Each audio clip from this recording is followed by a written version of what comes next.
레위기 19장 오늘 마지막 레위기 19장의 마지막 단락 다섯 번 나눠서 이렇게 하니까 좀 길게 느껴지는데 이제부터는 좀 빨리 한번 가보도록 하겠습니다.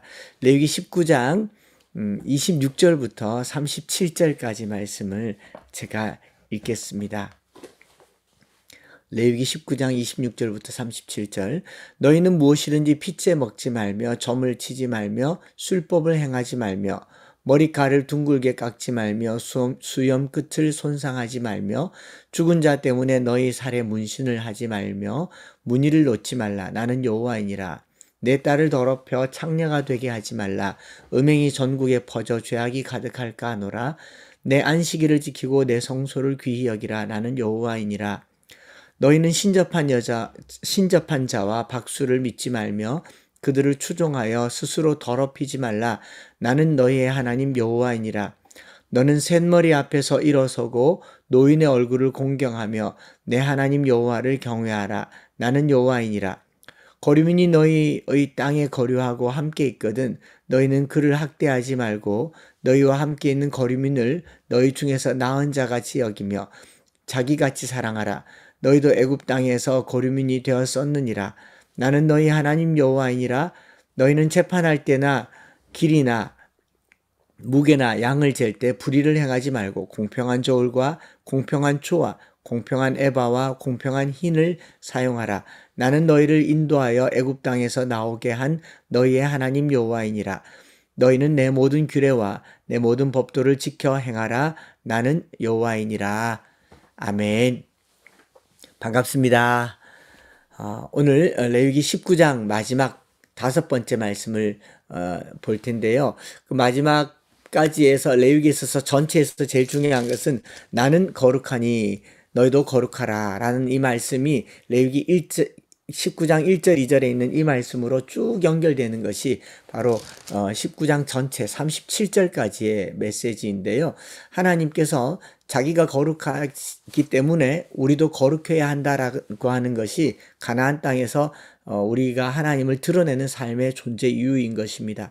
우리가 하나님 닮았다라고 하는 것, 왜곡되어진 하나님의 형상을 회복시키는 방식으로 하나님의 거룩을 드러내는 것이 가나안 땅에 들어가서 살아야 될 이스라엘 백성들의 삶인데, 이 한 절, 내가 거룩하니 너희도 거룩하라 라는 말을 16번 반복하는 것이죠. 여기서 나는 여호와이니라, 나는 여호와이니라, 나는 너희 하나님 여호와이니라, 이 말은 내가 거룩하니 너희도 거룩하라, 나는 너희 하나님 여호와이니라의 축약본이거든요.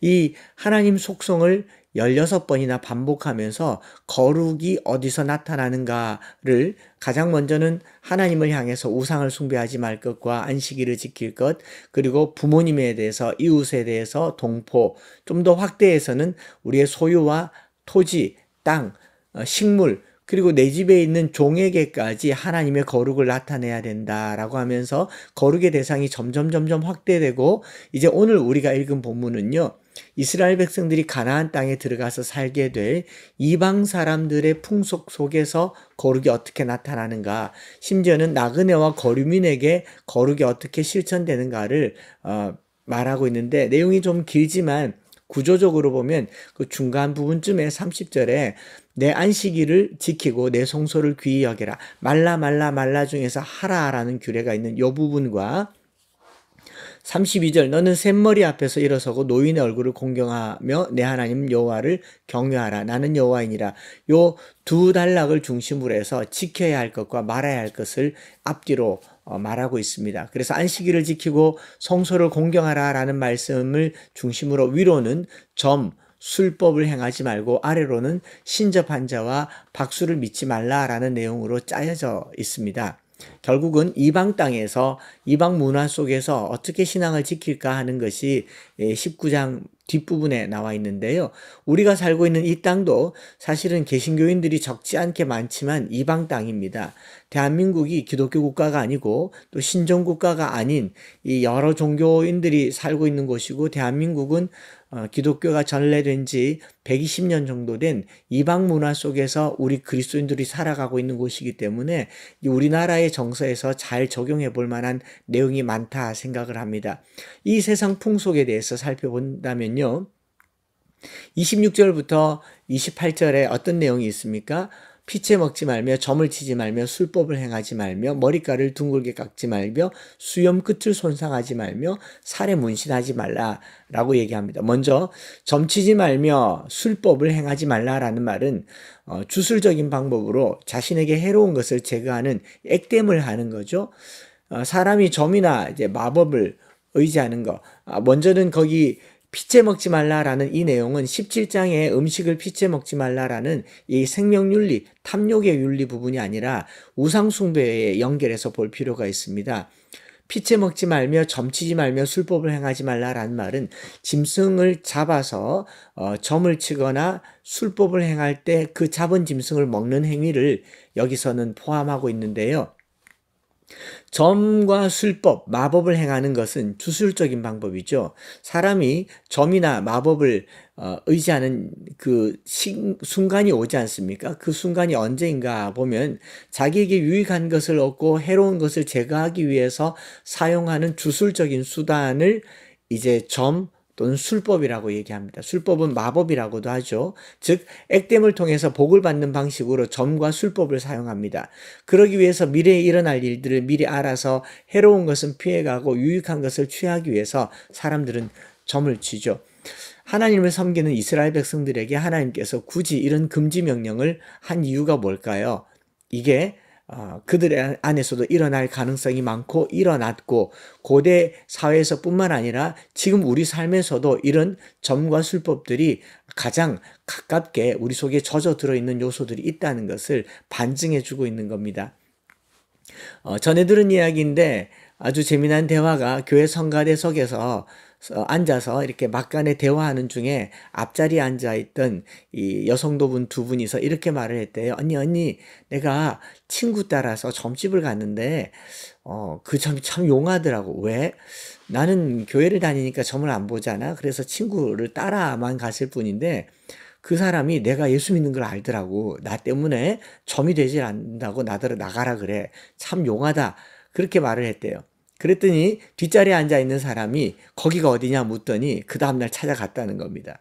내가 예수 믿는 사람인가를 알기 위해서가 아니라 용하다고 하니까 그 용함에 빠져서 갔다라는 얘기를 합니다. 우스갯소리겠지만 내가 크리스찬인 것을 알아보는 점쟁이를 용하게 여기지만 우리를 그리스도인 삼으신 하나님을 용하게 여기지 않는 것이 우리 안에 스며져 있는 무속신앙의 본질이거든요. 그래서 교회에서 우리가 기도하고 부르짖고 절박하게 어떤 상황을 가지고 간절히 구하다 보면요. 어떤 경우는 하나님만 찾는 게 아니라 하나님 외에 다른 신들에게도 이것들을 맡기게 되는 경우가 생각보다 많더라라는 겁니다. 여기에 점치는 것과 술수, 위치크래프트라는 것을 행하는 본질이 있는데요. 이 본질은 뭐냐면 소원 성취입니다. 내가 원하는 것을 얻기 위해서 하나님만 찾지 않고 하나님 외에 다른 신도 찾아가는 것.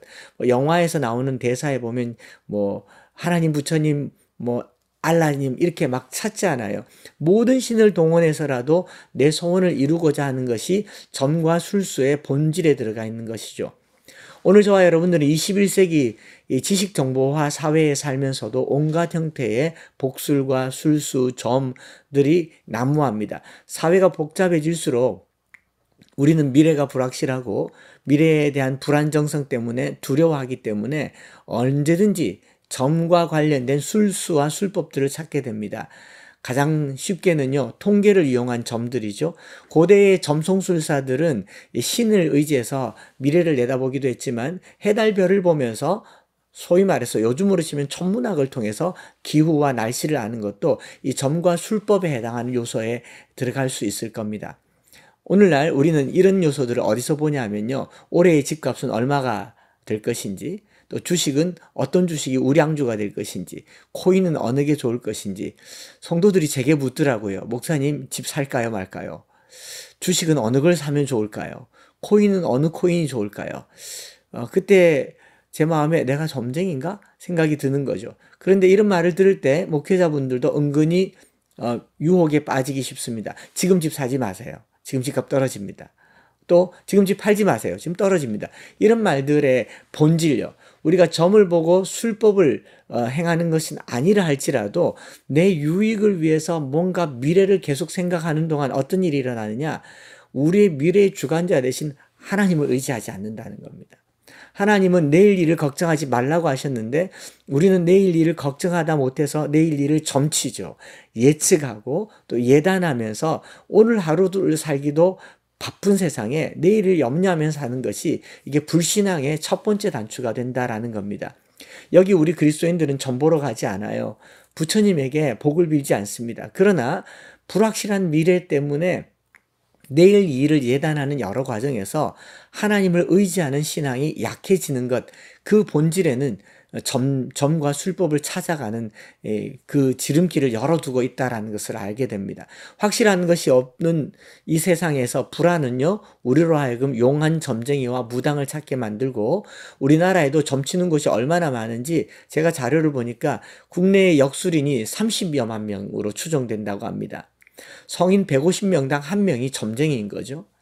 교회만 있어서 잘 모르겠지만 여러분 시내나 관광지에 가보면요.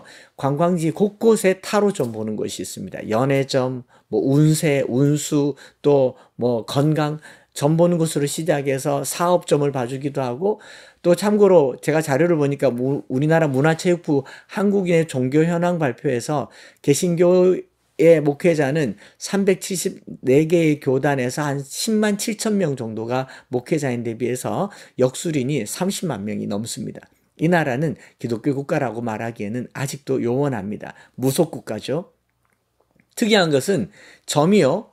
법률상으로도 점술 관련 종사원이라는 직종이 있다는 것을 보고 깜짝 놀랐습니다. 여러분 그 홈택스에 들어가서 그 과세의 직업 분류에 의한 직업 코드를 눌러보면 41622라는 정식 명칭이 있습니다. 점술 관련 종사원.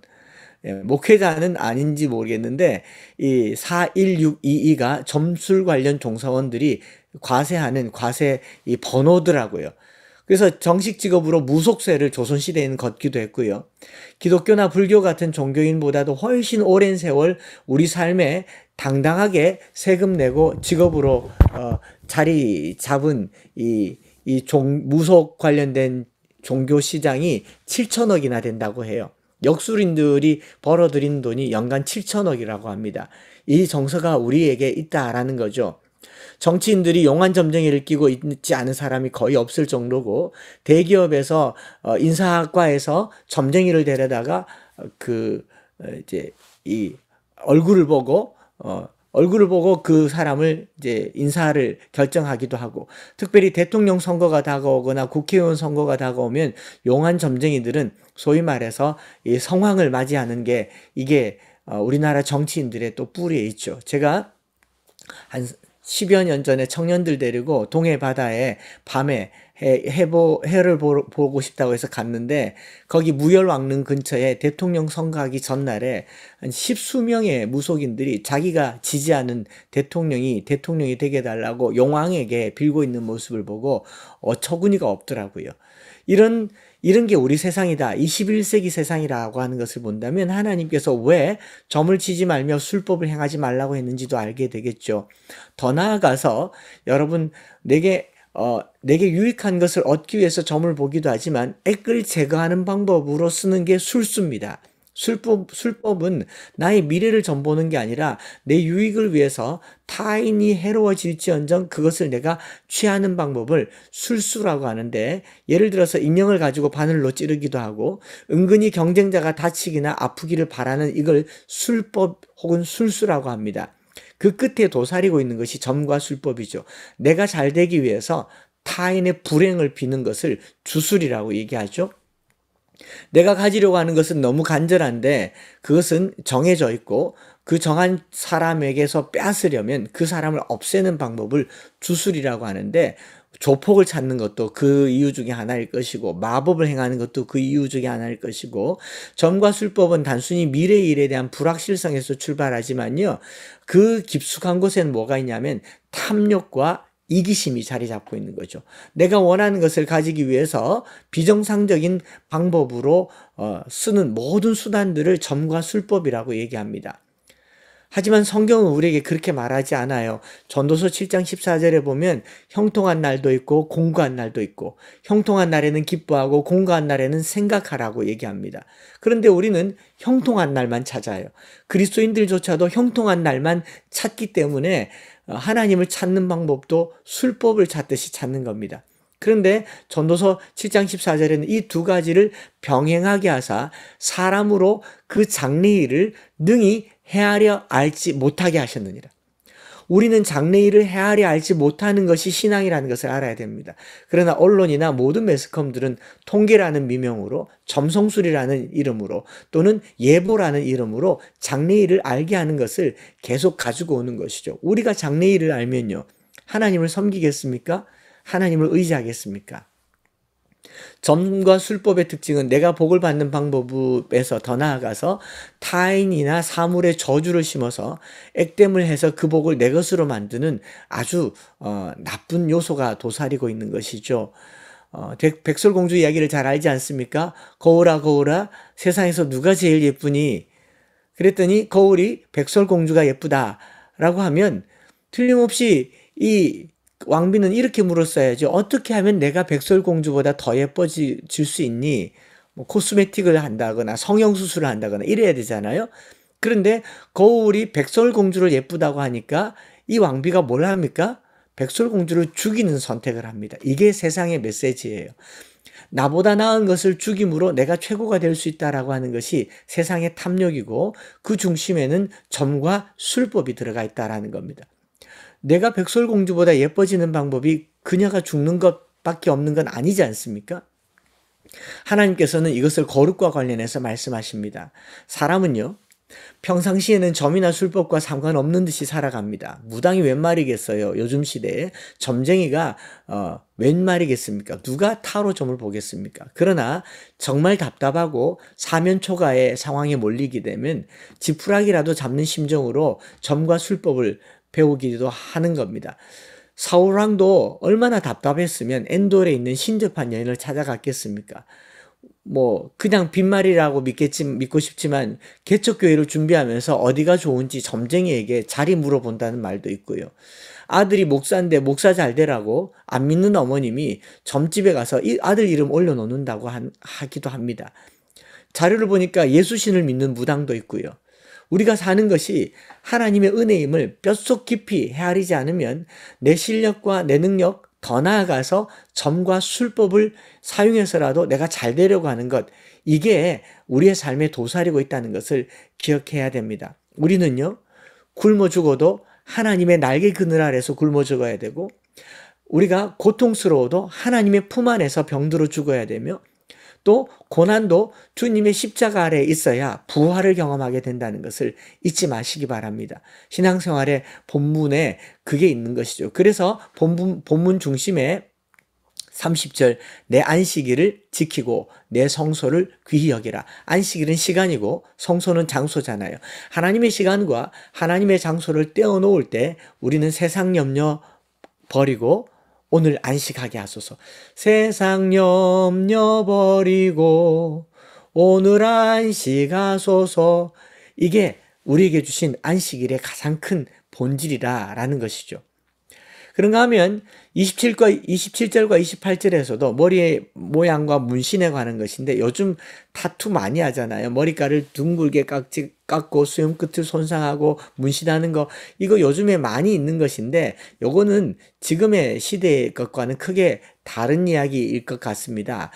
미신과 관련된 이야기입니다. 왜냐하면 고대 사람들은 이 머리카락이 끊임없이 자라기 때문에 신비한 것으로 여겼고, 머릿속에는 죽어도 머리카락이 자라는 시신을 보면서 머리에는 알 수 없는 생명의 힘이 있다고 생각해서 머리를 깎아서 신에게 바치는 방법으로 그 신을 섬기는 거죠. 또 문신도 무엇이냐면, 죽은 자 때문에 살에 문신하지 말라고 돼 있잖아요. 죽은 자 때문에 문신하는 겁니다. 요즘 교회에서도 청년들이 타투 같은 걸 하면 어른들은 좀 나무래고 야단치고 성경에 하지 말라고 했는데, 죽은 자 때문에 하는 타투를 하지 말라고 하는 겁니다. 물론 타투가 그렇게 긍정적으로 이해되기에는 시간이 많이 걸리겠지만 죽은 자 때문에 문신을 왜 하느냐? 고대 사회에서는요, 질병과 죽음은 신의 세력 가운데 있기 때문에 애도하는 사람들은 자기 몸에 고통을 심어서, 흔적을 이렇게 심어서 애도하는 방법으로 신을 달래서 고인에게 명복을 비는 형태로 자신의 피를 흘리고 자신의 몸에 문신하는 것을 하기도 했다고 합니다. 그래서 문신을 놓지 말라라는 말은 이 신을 애도하는 방법으로서의 문신을 하지 말란 말이고, 또는 소속감을 나타낼 때 문신을 하지 말라라고 합니다. 소나 돼지를 목축할 때 누구의 것이다라는 것을 하려고 저기 도장을 찍잖아요. 또 조폭들은요, 조폭의 계보에 문신을 달고 있습니다. 뭐 여기 이런 문신, 나는 어떤 계파고 뭐 스콜피온 뭐 이런 걸 달잖아요. 소속을 나타낼 때 문신을 하고, 또 노예들은 주인이 노예의 몸에 문신을 함으로 자기 소유임을 밝히는 것처럼 이 염색 기술도 없고 식별할 수 없는 어떤 이 기술이 없던 시대에 소속감을 나타내는 게 문신이었습니다. 또는 군인이 군복을 통해서 아군과 적군을 식별하는 것, 머리 스타일, 얼굴에 화장하는 것, 몸에 색칠하는 것으로 소속을 나타내는 것이기 때문에 이 문신을 하지 말라라는 말로 우리가 알 수 있는 것은요, 너희는 나의 소유이고 내가 지명하여 불렀고 내 것이기 때문에 너희 삶을 나의 것으로 드려야 되지 타인의 소유가 되지 말아라. 우리는 하나님의 형상이기 때문에 우리 몸에 다른 흔적으로 내 소유를 다른 데 두게 하지 말라라는 말을 하고 있는가 하면, 또 29절에도 내 딸을 더럽혀 창녀가 되게 하지 말라. 음행이 전국에 퍼져 악이 가득할까 하노라. 이 말도 똑같은 이야기입니다. 그냥 음행과 관련된 이야기라기보다는 풍년을 위해서 신전에다가 어떤 제를 드릴 때 이 희생제사로 짐승제사보다도 더 중요한 제사를 드릴 때 주로 뭘 바쳤느냐? 자식을 바치고 여인을 바치는 거죠. 신전의 창기로 자신의 딸을 바치는 게 고대에 내가 복받기 위한 수단으로 아주 많이 이용됐습니다. 요즘도 뭐 성상납 이런 걸 하잖아요. 왜 상납을 하는데 성을 상납하겠습니까? 여성들은 고대 이래로 지금까지 모든 거래에서 희생제물로 여겨왔던 거죠. 이게 가나안 땅이 그렇게 악했기 때문에 하나님께서 가나안 족속을 몰아내려고 하는 겁니다. 농경사회에서요, 여성은 주로 남성 인력을 주로 하는 노동을 생산하는 생산자로만 존재했지 크게 필요하지 않다라고 여겼기 때문에 중요한 순간에 제일 먼저 희생당하는 것이 여성과 아동이었습니다. 가나안 풍속에만 있는 게 아니라 우리나라 또 조선시대, 고려시대 항상 부모들이 경제력이 없으면 제일 먼저 팔려가는 게 누구였습니까? 딸이었어요. 산 넘어 호라비에게 팔려가고 부잣집 첩으로 팔려가고 쉽게 집 밖으로 내몰리는 게 여성이었습니다. 내가 잘 살기 위해서, 내가 잘 되기 위해서 내게 있는 모든 것들을, 약한 것들을 계속 내몰면서 여성이 사회의 희생물로 존재하게 되는 것, 인류 역사 속에서 희생당하는 게 여성이었던 것을 보면서 이 결과 음행이 전국에 퍼져 악이 가득할까 하노라. 이 모든 것의 본질은요, 탐욕입니다.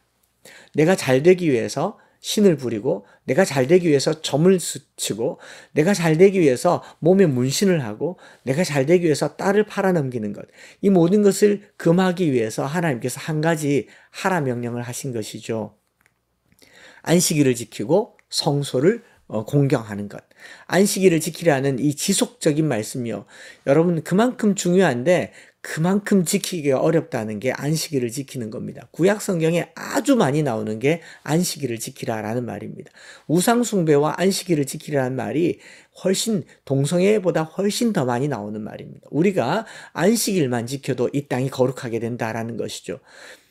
그만큼 지키기가 어렵다라는 겁니다. 그래서 존 스토트 목사님은 안식일은 성도들을 위한 법이 아니라 자연법이다. 태양이 동쪽에서 떠서 서쪽으로 지는 것처럼 안식일은 매 일주일에 하루씩 다가오는 하나님이 정한 하나님의 시간이다 라고 얘기를 합니다.